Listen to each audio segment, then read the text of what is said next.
Vijayasai Reddy whistle SIT అధికారులకి puzzle. Liquor కేసులో దొరికిన దొరకని దొంగలు తన పేరుని స్కామ్ లోకి లాగుతున్నారని ఫైర్ అయ్యారు మాజీ ఎంపీ. ఇందుకే లిక్కర్ కేసులో దొరకని దొంగలెవరు, విజయసాయిరెడ్డి ఎవరిని ఉద్దేశించి ఈ వ్యాఖ్యలు చేశారన్న కోణంలో దర్యాప్తు మొదలుపెట్టారు సిట్ అధికారులు. లిక్కర్ స్కామ్ వెనుక ఉన్నది ఎవరన్న కోణంలోనే కేసిరెడ్డిని విచారించారు సిట్ అధికారులు. మరోవైపు విజయసాయి పూర్తిగా చంద్రబాబు చేతుల్లోకి వెళ్లిపోయారని ఆరోపించారు మాజీ మంత్రి అంబటి రాంబాబు. మనిషి ఒక మనిషి, ఆయన గురించి ప్రస్తుతానికి I don't want to talk too much about it. Once I come I face the investigation. నేను మీడియా మొత్తం అందరినీ పిలుచుకొని ఈ మనిషి గురించి మొత్తం ఆయన చరిత్ర అంతా తీసి అందరి ముందు పెడతాను. Absolutely have no. Kesireddy Rajasekhara Reddy చేసిన ఈ వ్యాఖ్యలపై మాజీ MP Vijayasai Reddy social media వేదికగా ఫైర్ అయ్యారు.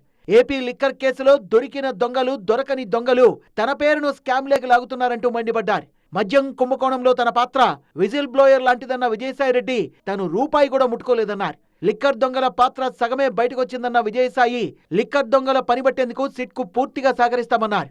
ఇప్పటికే లిక్కర్ స్కామ్ సూత్రధారి పాత్రధారి అంతా కేసిరెడ్డి రాజశేఖర రెడ్డి అని చెప్పిన విజయసాయి డిస్టిలరీలు కిక్ బ్యాక్ల గురించి చెప్పే ఏకైక వ్యక్తి రాజశేఖర రెడ్డి అని చెప్పారు.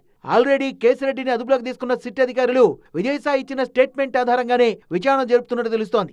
మరోవైపు విజయసాయి రెడ్డిపై వైసీపీ నేతలు ఆగ్రహం వ్యక్తం చేస్తున్నారు. చంద్రబాబు చేతుల్లోకి వెళ్లిపోయిన విజయసాయి రెడ్డి వైసీపీపై బురద చల్లుతున్నారని ఆరోపించారు. అంటే ఆయన కూడా ఇప్పేస్తే మొత్తం ఇప్పేసి అయింది. ఆయన కూడా ఇప్పేస్తే సగం ఆయన సగం అయి ఉంటుంది. ఏదేదో మాట్లాడుతుంటాడే. ఇప్పుడు పార్టీ నుంచి బయటికి వెళ్ళిన పెద్ద మనిషి ఆయన. పార్టీ నుంచి బయటికి వెళ్ళిన తర్వాత మా మీద బురద చల్లడానికి సిద్ధించుకున్నాడు. చంద్రబాబు చేతిలోకి వెళ్ళిపోయాడు. ఏముంది దానిలో, ఏదైనా మాట్లాడతాడు. అలాంటి వాటికి ఏం సమాధానం చెబుతాం అడ్డుగోలుగా మాట్లాడే వాళ్ళకి? మా పార్టీ నుంచి బయటికి వెళ్ళిపోయాడుగా. ఇక మా పార్టీ మీద బురద చల్లే కార్యక్రమం చేస్తున్నాడు. చేసుకొని ఎవడు కాదంటే ఇలాంటి చాలా చూసాం.